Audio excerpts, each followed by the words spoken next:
Good evening. This is a special meeting of the Ferndale Schools Board of Education held on March 30th, 2020.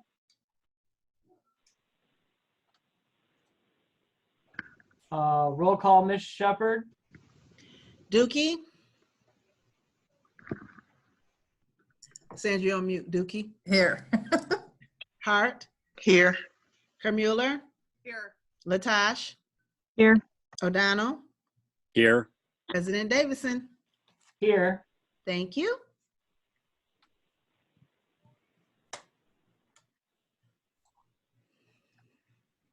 All right.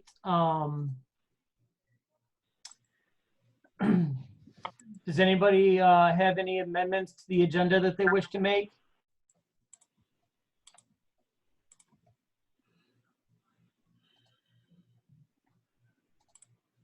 Seeing none, the agenda is approved. I'm moving back and forth between screens here. This is the opportunity for public comment. Agenda item 1.3. This is the opportunity for the community to address the school board, or the school district, the administration. We intend for the community to have many opportunities. This includes email and phone calls, face-to-face meetings, etc. This is an open meeting of the school board. We ask that you identify yourself, and if you would like to be followed up with, we can arrange that. And public comment for each speaker will last up to 3 minutes. And public comment can be for both non-agenda or agenda items. And complaints about staff should be made outside of board meetings and should follow the applicable board policy. Please contact the superintendent's office if you have any questions regarding this. The board cannot respond to complaints about employees in public. That's meant to promote fairness to the staff person and the complainant. And the most one thing that we'd like to highlight is that the Ferndale Public Schools community acts with great civility toward one another. So please help us maintain that tradition during public comment.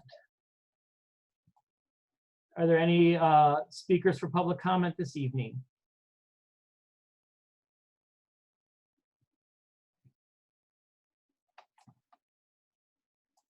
All right.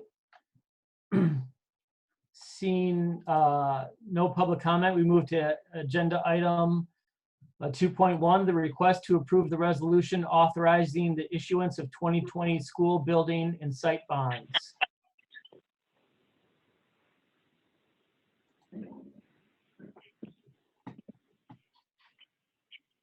Oops. Danya, do you want to?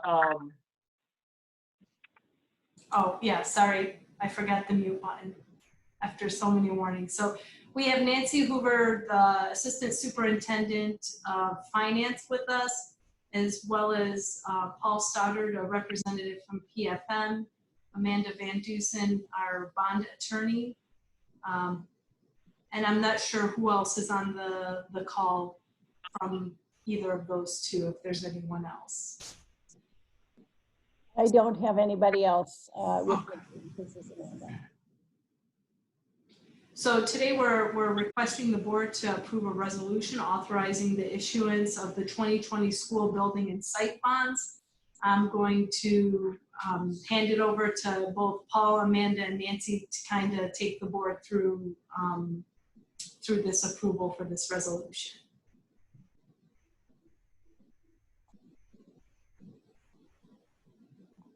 I'm happy. I'm going to let, oh, go ahead, Amanda. Well, if Paul is on the line, I would think maybe Paul should do his piece, and then I can kind of wrap it up with the resolution. Yeah, thanks, Amanda. Can you hear me yet? Yes. Okay, great. So the resolution is authorizing the first series of bonds.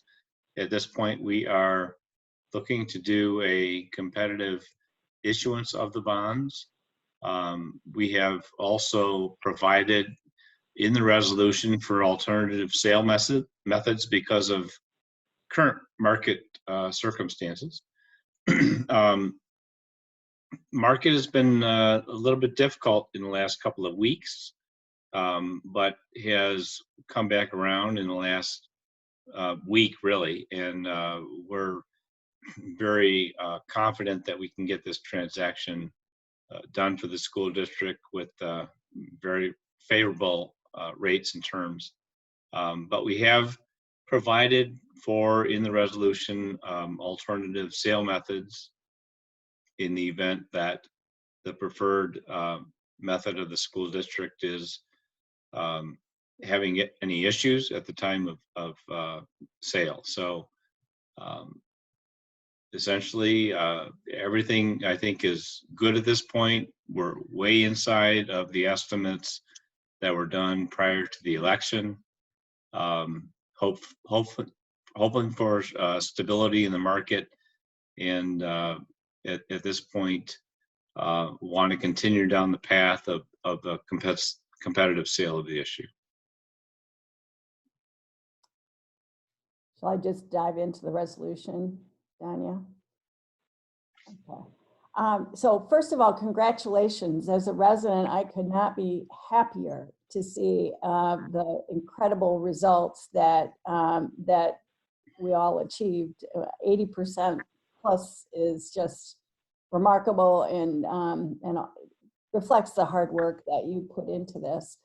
The resolution, as Paul said, is for the first series of the bonds. The bond proposal that was approved by the voters was for $124.8 million, and as you are well aware, contemplates the issuance of bonds in several series over a period of years, all within your 7 mil debt millage rate. This is the first series. It would be a maximum amount of $53,760,000. The parameters that Paul referred to are a maximum interest rate of 6%. And the reason that we use 6% is because that might be the stated rate on any one maturity of the bonds. But we would expect the yields to be substantially less than that, and that's reflected in the pricing parameters that Paul has given us. The bidders would have to bid no less than par, meaning a $5,000 bond would sell for $5,000, and no more than 115% of par, which means that a $5,000 bond would sell for substantially more than the $100 and 100% of the face value. And that's just a function of the interest rates being as low as they are in the market, and investors wanting to put a higher interest rate on their books, even if they are paying a premium for that. The maximum maturity would also be the 30 years for each series, separately for each series, that was included in the ballot. And there would be traditional redemption provisions allowing for optional redemption of the bonds after 10 years. And that is a very standard provision. And of course, the bonds are payable from the debt millage rate and would be qualified for participation in the school loan revolving fund, which means that, as has been the case for your bonds for many, many years, if for any reason it was going to take more than 7 mils to retire the bonds to pay the debt service coming due in any year, the state would loan you the difference, and you would pay it back after your debt service drops off, so that it wouldn't take 7 mils anymore. And Paul mentioned that the plan is for a competitive sale with 2 alternatives: a negotiated sale with an underwriter, or a direct placement with a financial institution. And those that we're doing that now with all of our bond issues, baking these 3 alternatives in, but we're hoping to be able to pursue the preferred alternative, which is a competitive sale. The rest of the resolution contains rather routine matters, which is the continuing disclosure undertaking. The district will have an obligation to update financial and operating data once a year after the after starting with your audit for June 30, 2019 or 2020, and then also commit to providing material event updates to the market in the event anything really significant goes awry. Usually for a school district, this would be a rating change, could be up or down, but in extreme circumstances, there could be payment defaults or something like that. Those are not the kinds of things that we would expect Ferndale to ever have to do, but you never know.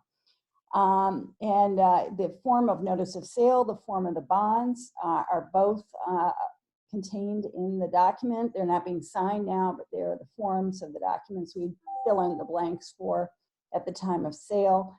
And there are certifications where the district promises to do everything within its power to maintain the tax exemption on the bonds. There's an authorization to prepare disclosure documents, a preliminary official statement, and then a final official statement for the bonds. And we approve the form of the final qualification application for the state. That would be filed after we take bids or have a final offer if we do a negotiated sale. Finally, the resolution delegates both to the superintendent and to Nancy Hoover the authority to complete the transaction in any one of these forms as long as the terms of the sale fall within the parameters established in the resolution, which is why it's important that these parameters be contained in the document. With that, if you have any questions about the resolution, I'd be happy to answer them. And I can go on for a long time, but I'm not sure you want me to do that. And it does need to be a roll call vote tonight. Something that we prefer with the bond resolution, but also the provisions in the governor's executive order require all votes taken at an electronic meeting to be a roll call vote. Amanda, I might also add that despite the 6% max rate, current market is more like 3.5%. So that's what we hope will persist in the market, and that's where we get this done. But that's where we're at right now. But Paul, I mean, we have seen, I have no idea what the market would look like today, but it's not been unusual on a 30-year bond issue to see an interest rate on the bonds themselves of 5%, even if the district is paying a yield in the threes, correct? Yep, absolutely. Okay. Yep. So that's why we have to have the 6% in there. So I have a question either for Paul or Amanda.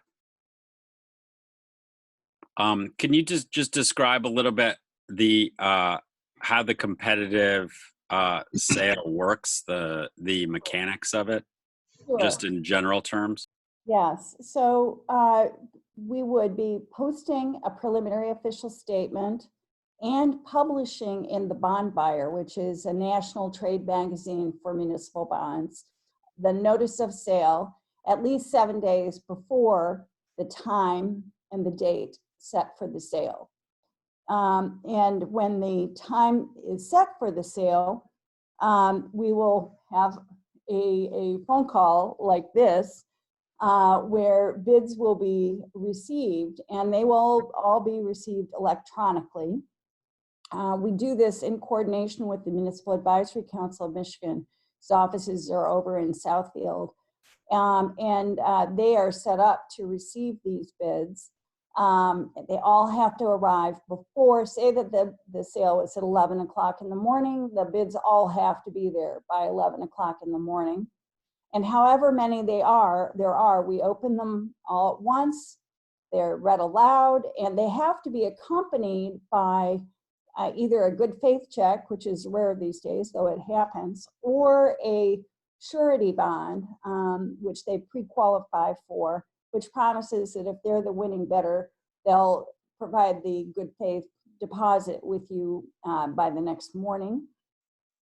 So we open them, we are all on the phone together, we read them, we verify the calculations, and the award is made to the bidder who provides the lowest interest cost to the district. It's got to be the lowest qualifying bidder. So they've got to honor all the restrictions in the notice of sale about the terms and the parameters that we've set forth.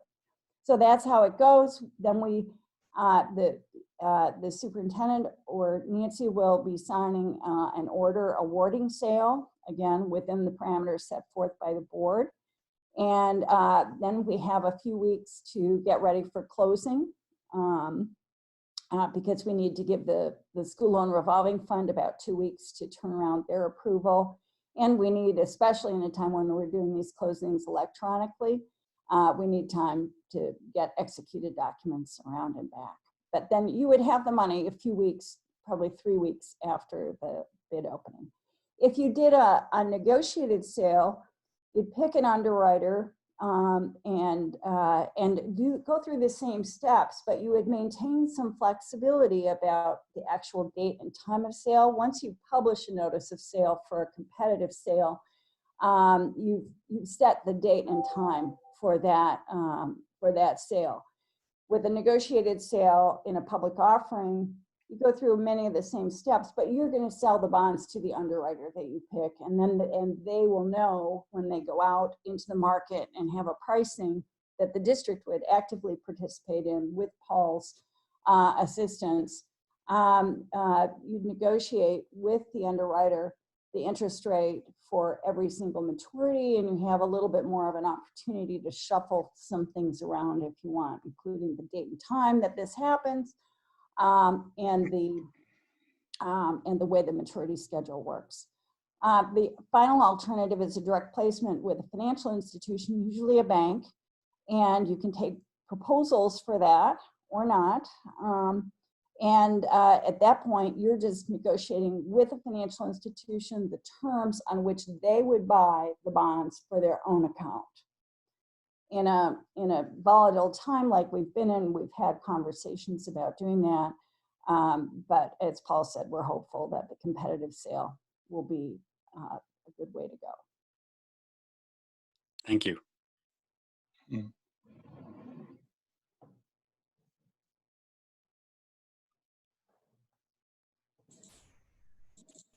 Nancy, would you like to add anything before we turn it over for a vote?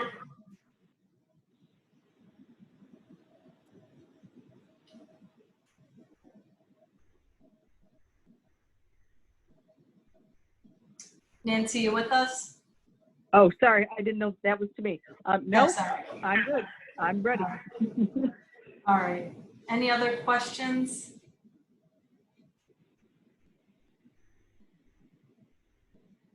Okay.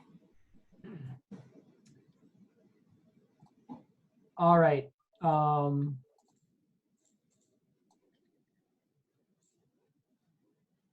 Do we have a motion to approve action item 2.1, the request to approve the resolution authorizing the issuance of 2020 school building and site bonds? I'll move. Moved Second. by Nan, seconded by Jim. Any further discussion or comment?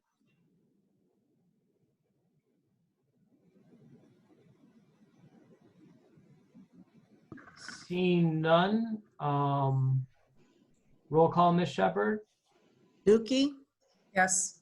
Hart, Yes. Vermueller, Yes. Latash, Yes. O'Donnell, Yes. President Davison. Yes. Thank you. With 6 yes votes, the motion is approved. And our next regular board meeting will be held Monday, April 20th. And our next special meeting, a committee of the whole meeting, is scheduled for Monday, April 13th, 2020. And with that, our meeting is adjourned tonight at 6:22 p.m. Thank you all. Thank you. And talk